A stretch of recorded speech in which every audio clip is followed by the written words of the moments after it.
हमारी भारतीय सभ्यता में पौराणिक काल से सोने का महत्व हर घर में और हर शुभ कार्य में माना जाता है। सोने को हमारे देश में आभूषण के तौर पे सजने संवरने के काम में तो लिया ही जाता है, बल्कि उसके साथ साथ बुरे समय में काम में आने वाली एक जमा पूंजी के तौर पर भी देखा जाता है। जिसके पास जितना ज्यादा सोना उसे उतना ही वेल्दी भी माना जाता है। पर सवाल ये आता है कि जब हम सोने को वापस बेचने जाते हैं तो क्या हमें उसकी सही कीमत मिलती है, या हमें कभी भी सोने को गिरवी रख के पैसा उधार लेना होता है, तो हमें किन चीजों का खासा ध्यान रखना चाहिए। आइए जानते हैं कुछ टिप्स एंड ट्रिक्स।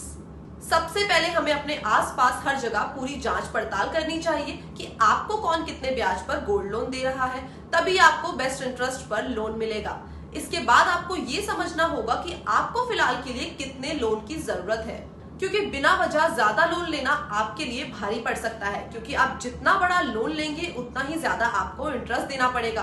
तो इसका खासा ध्यान रखें। इसके साथ साथ आपको एक और चीज का ध्यान रखना होगा और वो है रीपेमेंट टाइम, कि आप कितने समय में अपना लोन वापस करेंगे। ज्यादातर लॉन्ग टर्म लोन में आपको ज्यादा इंटरेस्ट देना पड़ता है in comparison to short term loan. इसके बाद आपको अपना अच्छा क्रेडिट स्कोर मेंटेन करना भी जरूरी है, क्योंकि किसी भी लोन को देने से पहले क्रेडिट स्कोर चेक किया जाता है, और अगर आपका क्रेडिट स्कोर सही नहीं है तो आपको लोन के प्रोसेस में परेशानियों का सामना भी करना पड़ सकता है।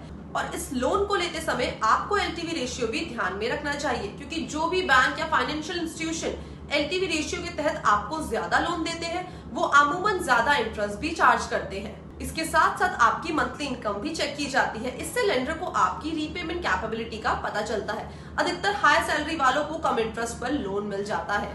उसके बाद एक बड़ा फैक्टर और आता है जिसका नाम है मार्केट कंडीशन। अगर मार्केट में भाव को लेके ज्यादा उतार चढ़ाव चलते हैं तो उससे भी लोन इंटरेस्ट में असर पड़ता है। ये ही नहीं बल्कि इन्फ्लेशन और डिमांड सप्लाई का इम्पैक्ट भी हमें यहाँ सीधा सीधा देखने को मिलता है। इसके साथ साथ लोन लेते समय आप अपनी समझदारी को सही से काम में लेते हुए इंटरेस्ट रेट को नेगोशिएट कर सकते हैं, जिससे आपको पूरा लोन अमाउंट कम ब्याज पर मिल जाएगा और ये आपकी एक सेविंग होगी।